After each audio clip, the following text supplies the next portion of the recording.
Graça e paz, meu amado. O meu desejo é que o amor de Deus se derrame abundantemente sobre a sua vida e a vida da sua família.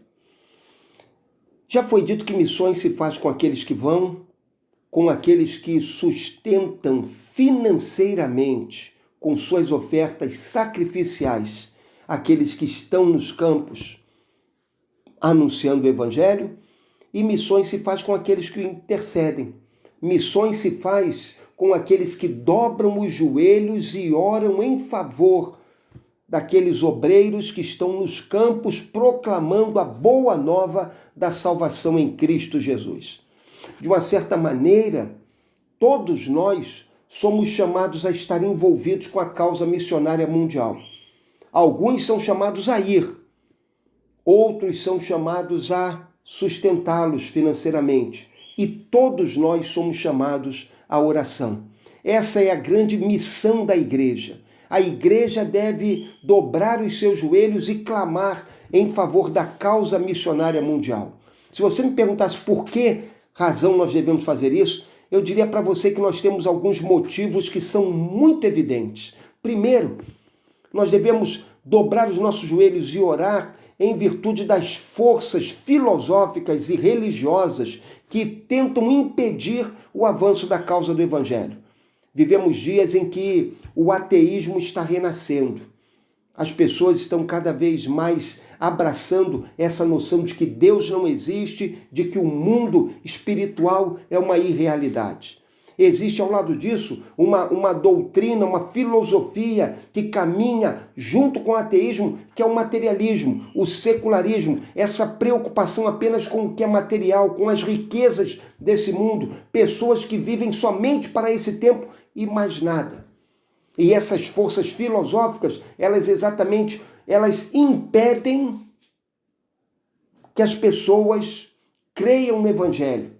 Nós vemos, além disso, forças religiosas que também tentam impedir o avanço do Evangelho. Existem religiões, e são religiões até mesmo nacionais, que são exclusivistas e que dessa maneira elas tentam impedir toda e qualquer religião que possa rivalizar com o seu domínio no coração das pessoas.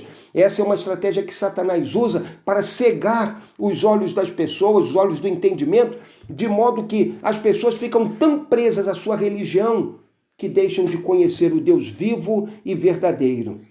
Existem, é claro, também religiões que perseguem o cristianismo e que tentam impedir a sua entrada e o seu avanço nas localidades onde ele começa a ser semeado. Não pense que isso é uma realidade que esteja apenas fora do Brasil, não, essa é uma realidade que se encontra em nossa própria nação, porque hoje nós temos muitas dificuldades para alcançar os índios com a boa nova da salvação, porque a FUNAI e outros órgãos tentam impedir a chegada dos obreiros e o trabalho deles entre os índios, considerando que esse trabalho é prejudicial à cultura indígena. Isso é um erro, isso é uma visão completamente inadequada da obra do Evangelho e daquilo que o Senhor quer realizar entre os índios. Como vencer isso? A maneira de vencer isso é pela oração. O apóstolo Paulo diz o seguinte: porque me foi aberta uma porta grande e promissora e há muitos adversários. Ele reconhece que há adversários. Ele fala isso em 1 Coríntios capítulo 16, verso 9. Agora, um pouquinho antes, ele diz que ele queria ficar com o povo lá de Corinto para que eles o encaminhassem para a obra de missões que ele iria fazer. Ou seja, ele queria ficar ali entre eles para que eles depois o encaminhassem e assumissem a responsabilidade de orar por ele e pedir que Deus abençoasse a sua caminhada na sua realização da obra de missões. Olha uma segunda questão. Nós precisamos orar porque existe uma crescente necessidade de obreiros para a causa do Senhor.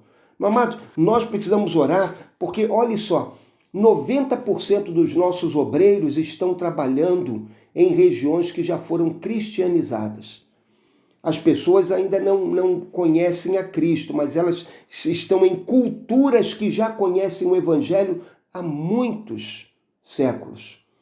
Nós precisamos orar para que Deus envie obreiros para aqueles campos que ainda não foram alcançados. Você sabia que existem mais de 7.000 povos no mundo que ainda não foram alcançados pelo Evangelho? 7.000 povos em que não há uma igreja estabelecida e que possa manter a sua existência por suas próprias forças. Existem mais de 4.000 línguas que não possuem sequer uma porção do Evangelho, sequer um versículo do Evangelho traduzido naquele idioma. Você daí pode ver que eu tenho várias Bíblias em minha mesa, cada uma delas é de uma tradução diferente.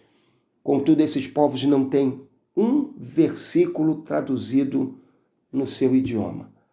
Precisamos orar para que Deus desperte obreiros, para que Deus levante obreiros para irem para estas nações, para trabalharem com essas nações, para trabalharem com a tradução da palavra de Deus. Precisamos orar para que Deus amplie a visão da igreja, para que a igreja tenha a visão dos campos não alcançados, para que a igreja tenha a visão dos povos não alcançados, para que a igreja tenha a visão da necessidade da tradução bíblica, para que as pessoas, ouvindo a palavra de Deus, sejam salvas pelo Evangelho.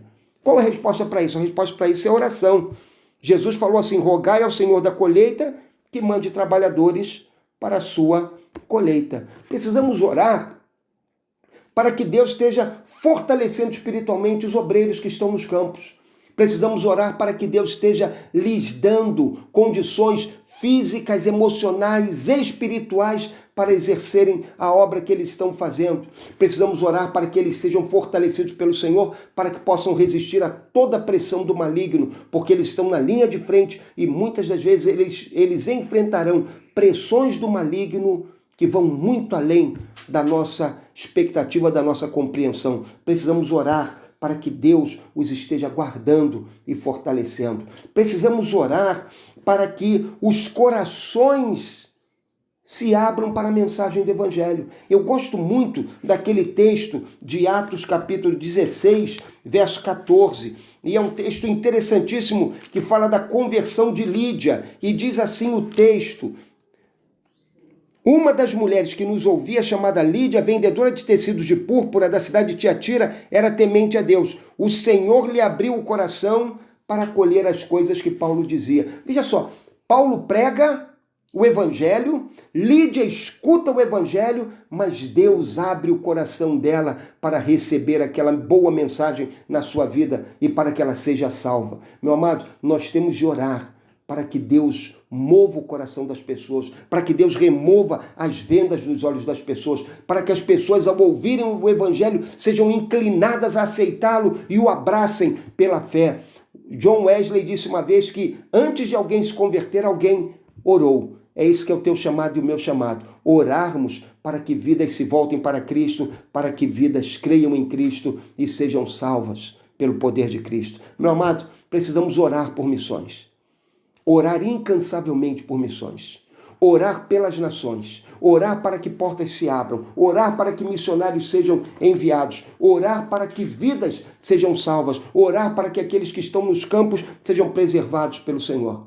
Vamos orar pela causa de missões. Vamos ver o mover de Deus ainda em nossa geração. Deixo com você a promessa do Salmo 2:8, que diz assim: pede-me e te darei as nações como herança e as extremidades da terra como propriedade. Que Deus nos abençoe.